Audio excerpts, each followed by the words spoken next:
Sally, thank you very much for agreeing to be interviewed. As you know, we're launching our foundation's triage tool, and what we wanted to do was, as part of launching it, is to speak to somebody that's actually piloted it for us. So as you know, I've got some questions that I'm going to go through with you. So first of all, if you can just kind of introduce yourself and tell us a little bit about the service that you manage. Okay, so my name is Salley Holley, and I manage the Occupational Therapy Lightbulb service at Leicestershire County Council. We accept occupational therapy referrals where there is a need or a focus for either rehousing support or for major home adaptations. We have a team of approximately 10 occupational therapists, and we work across the 7 districts of Leicestershire.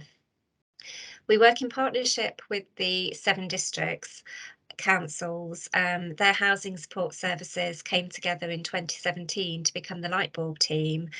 And there's a team of trusted assessors that sit within the district councils under the Lightbulb team.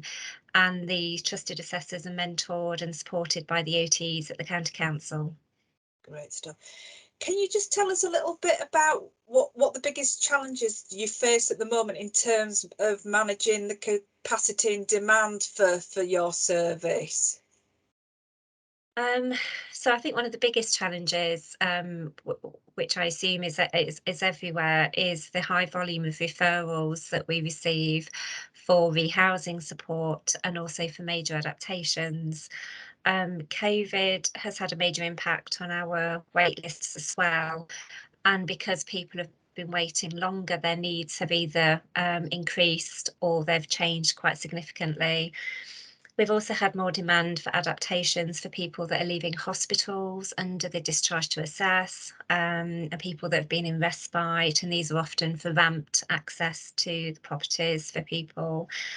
And also we've got the ever balancing needs of people that have urgent needs against people who have more routine adaptation needs, but obviously they're still really, really important. So we have people with life-limiting conditions, Yeah. and you're constantly trying to balance those with more routine cases. And you've also obviously got cases where adaptations have become damaged or broken, such as stair lifts that are broken down. So it's balancing all the referrals that come through. Like you say, I think that'll be really familiar to a lot of managers that are kind of managing occupational therapy teams. So obviously you triaged the tool for us. Did you actually find the triage tool help to identify those cases where you could perhaps do things differently? Yes, I found the triage tool brought together everything that you would normally think of as an OT when you're trying to triage. So it brings it all together nicely, and it also allows people that maybe aren't familiar with the OT service to use the tool. It is quite simplistic. It has really good examples and cues, really. I found the screening questions really helpful, especially around consent and capacity. You often find that capacity isn't really addressed till later on down the line, and I think that can often determine where that referral needs to sit. Yeah. And also consent. Often professionals will refer people in, and it's really important to talk to the service user and just establish it's definitely what they're looking for, major adaptations, or whether there is more of a least restrictive option available that they might actually prefer to go with. Yeah. And in terms of, because I appreciate it's not just the triage tool, because to use the triage tool, it's also about having those other kind of workforce and operational supportive mechanisms, so that, you know, if it's not going to be an OT, that, you know, you've got trusted assessors. With the 4 questions, could you see the answers, you using those answers to kind of funnel people down different routes rather than to the occupational therapists? Yeah, it was really helpful. I mean, like I said, it brought together everything that you would normally think through. Yeah. So you have things like the changing conditions. Is it a predictable, stable condition?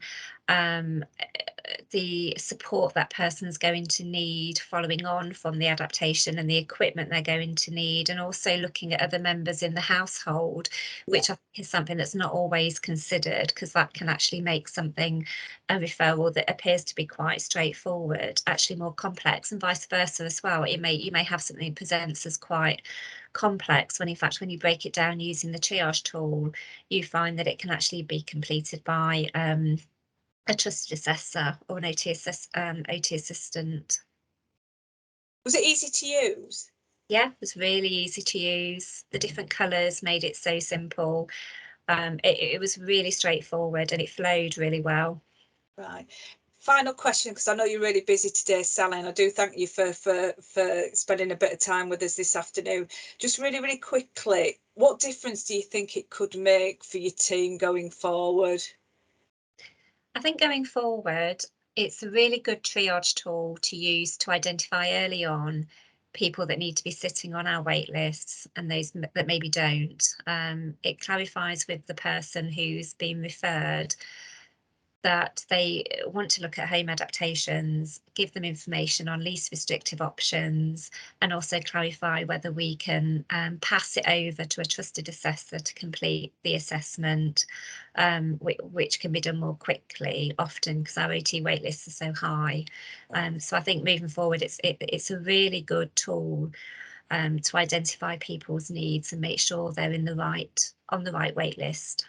That's brilliant. Sally, I know you're really busy, so once again, a huge thank you for your time this afternoon, and take care. All right, thanks, Rachel. Bye. Okay, bye.